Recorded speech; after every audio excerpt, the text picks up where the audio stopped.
Hello, we are live once again. So this is just way better than Instagram. So the topic for today is just going to be one topic. Why are teachers poor? So if you're new to this channel, welcome, and here we go.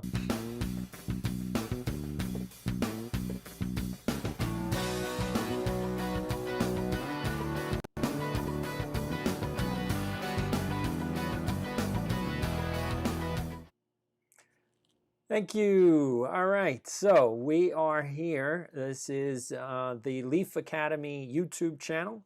This is the show. We will go, well, I guess we're going to figure this out. I'm going live now, so we're going to do some vlogs. We're going to do some shows. Today's show is all about why teachers are poor. And yes, teachers are poor, not because of their salary. I want to make that very clear. Not because of their salary. They are poor because they don't know how to, guess what? Make money. You don't know how. They all have side hustles, and none of those side hustles work because they're still poor. So if you're a teacher and you're trying to figure out how the heck do I make it work, guess what? This is the perfect channel for you. So you should sign up, subscribe, click the bell notification so you know when I go live. I will also be producing some videos, but most of the stuff that's going to be like academic, intellectual, is going to be on the blog articles that I post on Medium, which you can get in the link description below. If you are a novice teacher, this is what I've got for you. So pretty much this is the program. So the Novice Teacher Development Program, it's only open to 1,000 teachers. That's it. That's novice teachers. So there are about 200,000 new teachers starting this year. Novice includes anyone up to about 5 years of experience. So there's probably about 1 million teachers out there that could use this program, but I'm only opening it for 1,000. So if you're interested, go to this website, leafacademy.org/TD program. You can get all the information there, and again, it's going to help you. So let's get back to why teachers are poor. Teachers are poor because you're not very good with money. I know you know that. Maybe you know that. I don't know. Do you know how badly you are at managing money? So what do you actually need to do with money? You need to save it. And one thing that teachers do really well is spend. They're good spenders. They're good consumers. So you're great for the economy, horrible for yourself.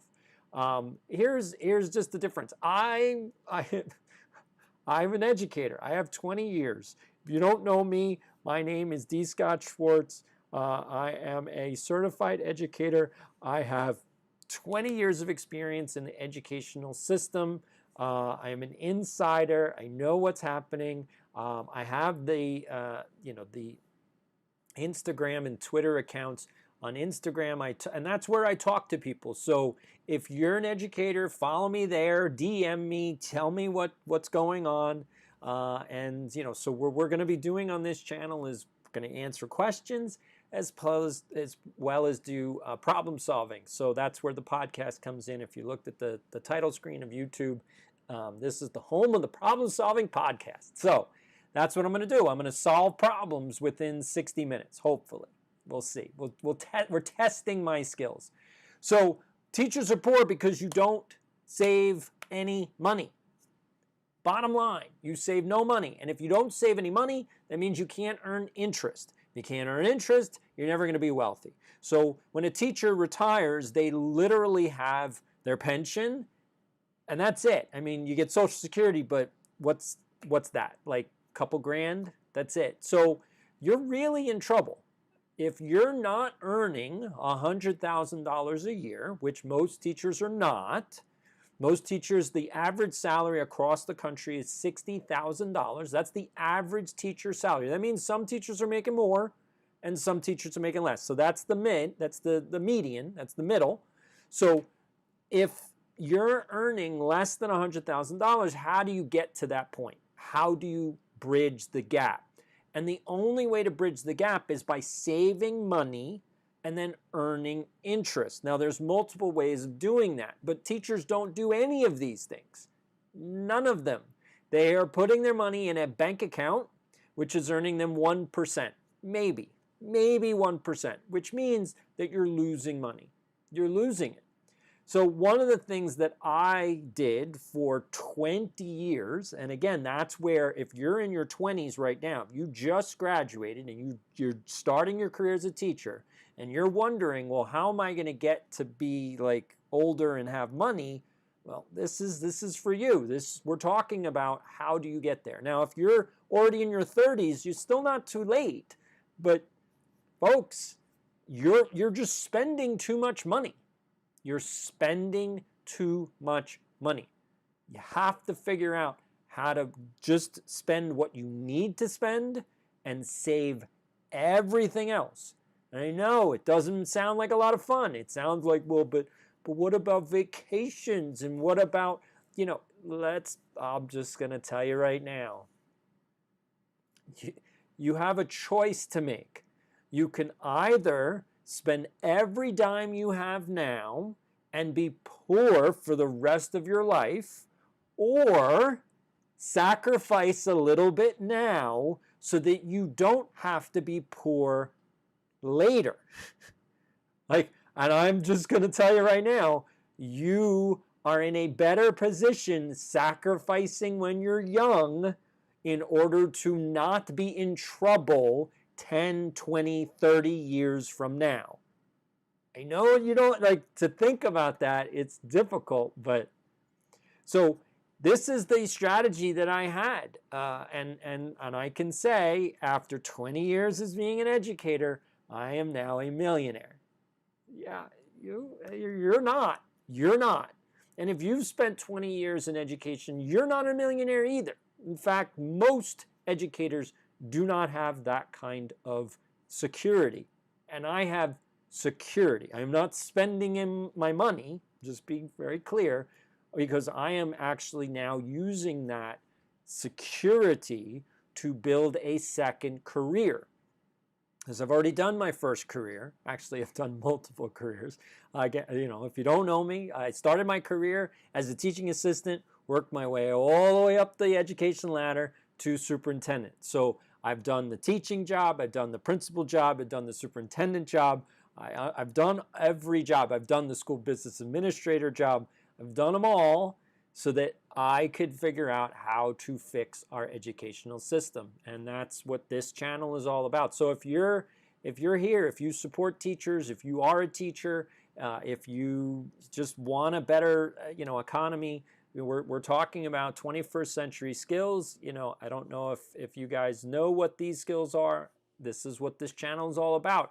It's using these 21st century skills in order to build your wealth. So it's develop your skills, develop your wealth, develop your life.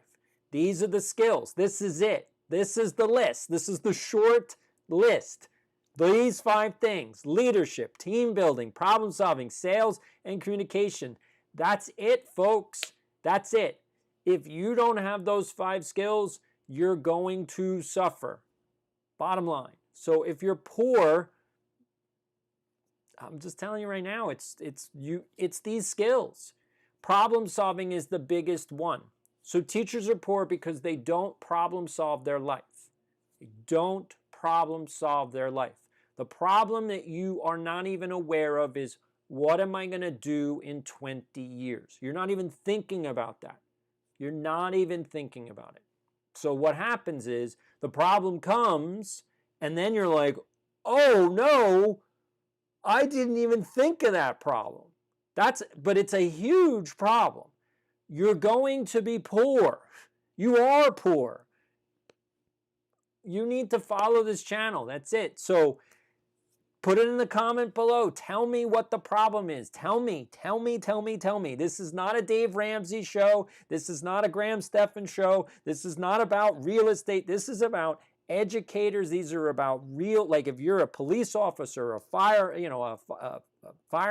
fire person. I'm not even quite sure, because women can do the job too. So I don't know what they call people that are in the fire department anymore. They used to be called firemen. They're not called fire officers. So I don't know. Comment below. What do they call fire women? if you're in a normal job, if you're in a 9-to-5 job and you're earning less than $100,000, you're poor. You know that. So how do you get over the hump? Now, obviously the title is Teachers Are Poor because my main audience are teachers. You just have no money. You have no money. I don't even know what to tell you. If you're on TPT, you're spending 40 hours a week trying to make about $2,000. I don't know. I mean, how much are you making on TPT? Put it in the comments below. I want to know. How much are you making a year on TPT? Because I guarantee you're not making enough money to make the hours worth it. In fact, you're probably earning less than minimum wage. Probably less. You'd probably be better off just forgetting the TPT and go work at a restaurant and get tips. You probably would earn more money. I mean, you have to start thinking clearly, problem solving. This is what we're talking about. How do you solve that problem? How do you solve the problem of being poor? Well, you have to work the problem. You have to work